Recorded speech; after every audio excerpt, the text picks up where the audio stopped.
So I was doing a little cleanup in the shop the other day, and I found these 2 bags of high-grade ore that I've completely forgot about. So in today's video, I wanted to sort through this stuff, see if we could find any gold in quartz, maybe do a little bit of slabbing, and then crush the rest of it down, sample some of it, smelt it down, see how much gold we have in it. And then you guys have been asking about getting some more of my high-grade stuff, so I'm gonna put some of this stuff on eBay so you guys can play with it, smelt it, and see if you can find some gold from my gold mine. Well, first let's figure out what we're working with here.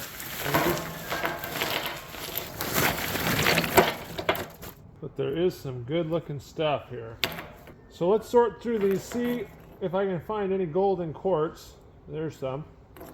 I find it's a lot easier to see the gold if the rocks are wet. And here's some really nice bands of that stuff where we're finding the gold in our high-grade stuff. So this is a really good sample. Oh, look at all that gold there on the bottom.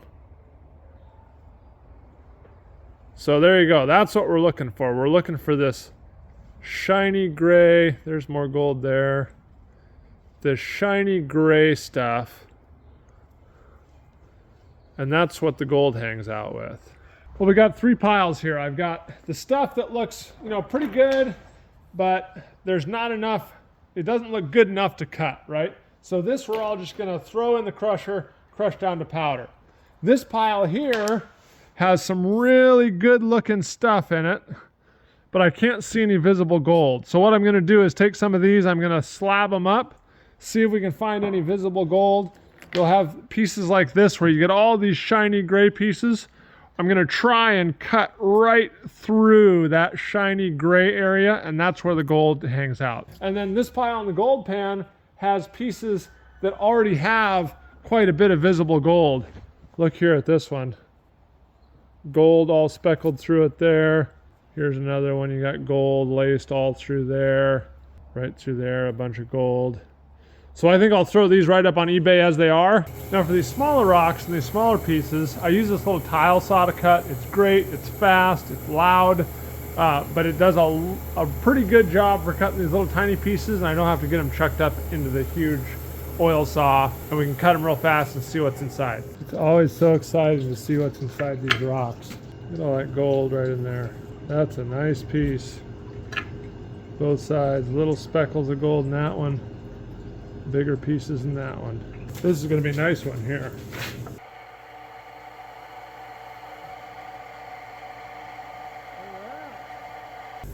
Ooh, look at that. That is some nice gold. Not so much over here, maybe a few little specks, but wowee, that's some nice stuff there. See that? Man, oh man. And look here, there's little pieces sticking out proud to the surface. That is a beautiful, beautiful piece. In this face there's some too, see down in here? Oh yeah, that's a good piece. There's another one. Yellow speckled all through there. Great looking stuff. Here's one I cut right along the edge, and it is covered in gold across both faces.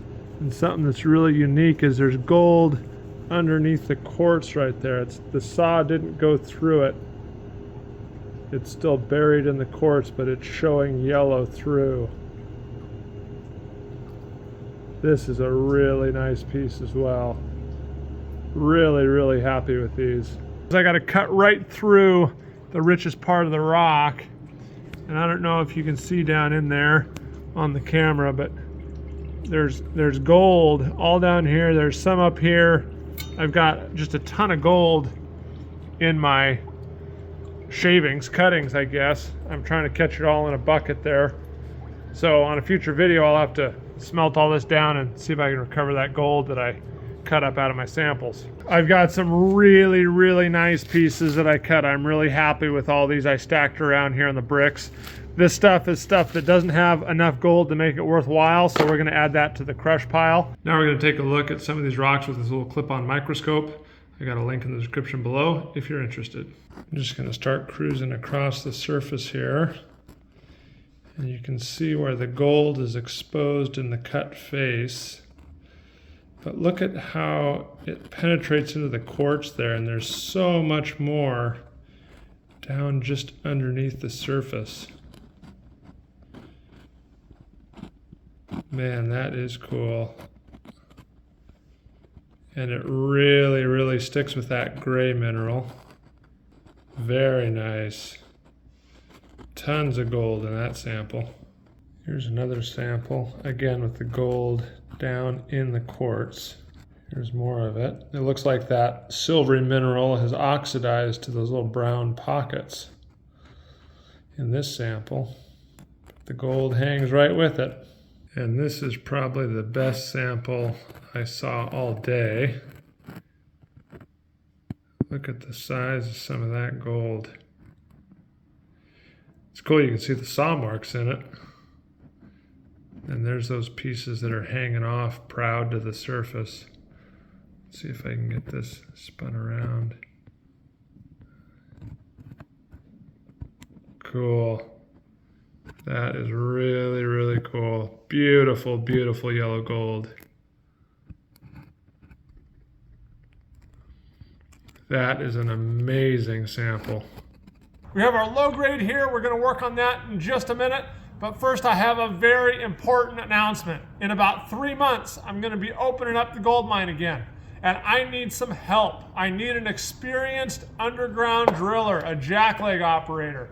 If you know somebody, or if you are an experienced underground miner, and this is an important part, that has your 40-hour MSHA certification to work underground, send me an email at this email right here. I'd like to talk with you about working for a couple, 2 or 3 weeks this summer, helping me develop my mine. The first step is to run it down this 4x6 jaw crusher. I'm going to crush everything down to about 1/4 inch or 3/8 minus. And once it's crushed, we're going to take it over to our Bico or Bico pulverizer. This thing's been around for a while, but it still works great. Crushes our 1/4 inch minus down to powder, and it helps liberate the gold from all the quartz and the other sulfides. Now we're going to put it in this tub here, and we're going to try and fold it over on itself, mix it up as best we can, and get it as uniform as possible. There is a specific way you're supposed to do this, and the assay books talk about it, but you essentially are trying to pull the stuff from the bottom up over the top and get everything mixed as best you can without allowing gravity to separate any of the minerals. Because if we put it in a bucket and we shook it, all the dense stuff would go to the bottom, and you're not getting a real representative sample. Now I'm going to take a 500 gram sample. Now we're going to take our 500 grams and we're going to pan it down and see how much gold we can find in this stuff.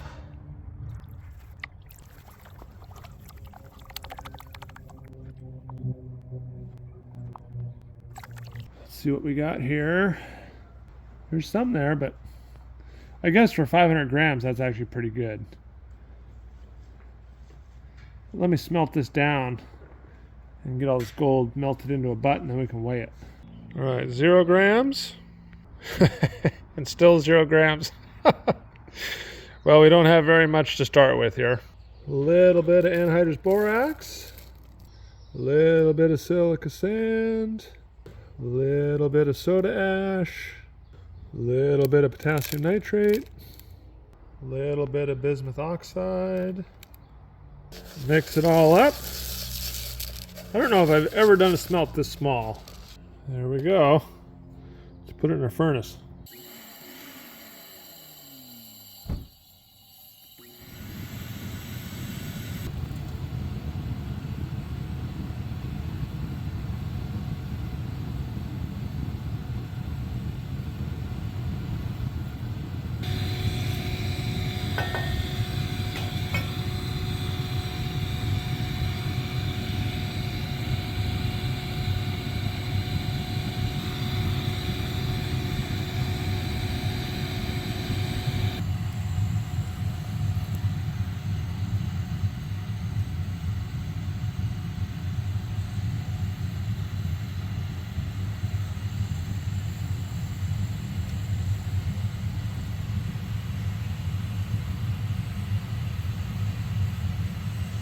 Now what I want to do is try smelting down 500 grams of the raw ore to see how much either I missed in panning or is not liberated by crushing.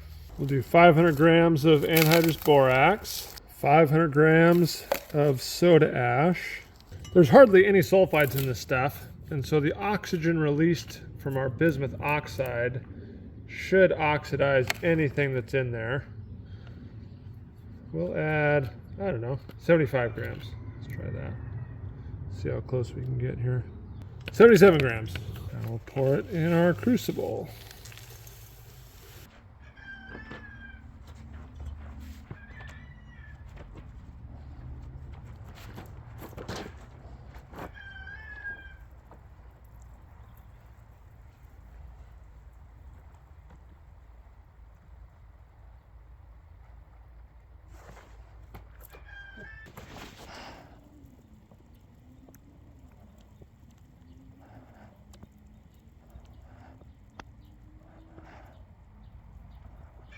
Well, there's some stuff at the bottom of that pour that I'm not real happy with. It looks like it might be larger pieces of silica, like the larger quartz pieces. And I'm wondering if that means we didn't add enough soda ash, because the soda ash will dissolve the quartz. And if we used up all the soda ash and there's quartz left over, I'm thinking it formed this kind of blob of junk down at the bottom. So what I'm doing is I'm forcing our cone mold to cool down quick by putting water in it. I want to see if there's a bunch of that junk at the bottom of our cone mold, and if so, we'll get it resmelted.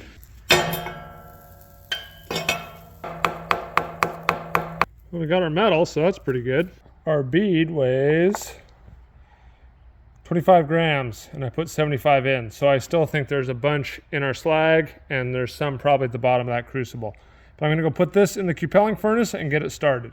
So you can see in the middle, there's all these glassy particles. I think that's a bunch of quartz that didn't get fully broken down. So I'm gonna just break all this up as best I can. I'm gonna add 500 grams of soda ash and all the slag and put it right back into the crucible and melt it down again. I actually changed the plans. I'm gonna crush this back up so we can get a much better contact with the flux.